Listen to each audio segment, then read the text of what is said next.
वाह, काय आता मिळाली का चव? होय तर आता मिळाली खरी चव. MDH चंकी चाट मसाला, जीवनाला खऱ्या चवीचे रंग. असली मसाले सच MDH. नाशिकमध्ये काल रात्रीपासून पावसाची संततधार पुन्हा एकदा सुरू झालेली आहे. परिणामी नाशिकच्या गंगापूर धरणामध्ये आता जवळपास 60% एवढा पाणीसाठा उपलब्ध झालेला आहे. दुसरीकडे गंगापूर धरणातनं पाण्याचा विसर्ग कमी करण्यात आलेला आहे आणि त्यामुळे आपण दृश्य बघू शकतो की गोदाघाट परिसरामध्ये सध्या पाण्याची पातळी देखील कमी झालेली आहे. खरं तर या गोदाघाट परिसरामध्ये पाण्याचा विसर्ग वाढल्यानंतर मोठ्या प्रमाणात इथले जे छोटे मोठे मंदिरं आहेत ते या ठिकाणी पाण्याखाली जात असतात.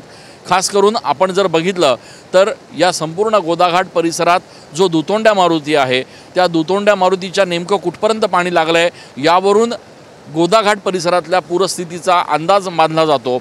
आणि आज जर आपण बघितलं तर दुतोंड्या मारुतीच्या अगदी पायाजवळ पाणी आहे.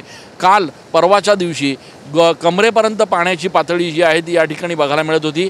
आज मात्र पायापर्यंत पाण्याची पातळी आहे आणि त्यामुळे आता गंगापूर धरणातनं पाण्याचा विसर्ग कमी केल्याकारणाने गोदाघाट परिसरात देखील पाण्याची पातळी कमी झालेली आहे.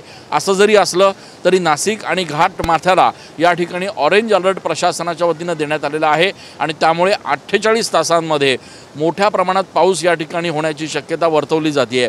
तसं झाल्यास निश्चितपणे पुन्हा एकदा गंगापूर धरणातनं पाण्याचा विसर्ग वाढवला जाऊ शकतो आणि त्यामुळेच आता गोदाघाट परिसरातल्या रहिवाशांना सतर्कतेचा इशारा देखील देण्यात आलेला आहे.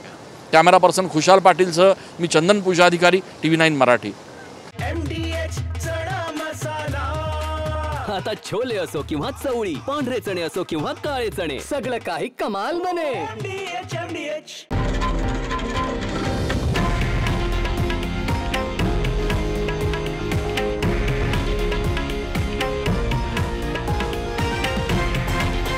हे आहे देशातील नंबर 1 न्यूज नेटवर्क आणि आपण पाहत आहात TV9 मराठी, एकमेव.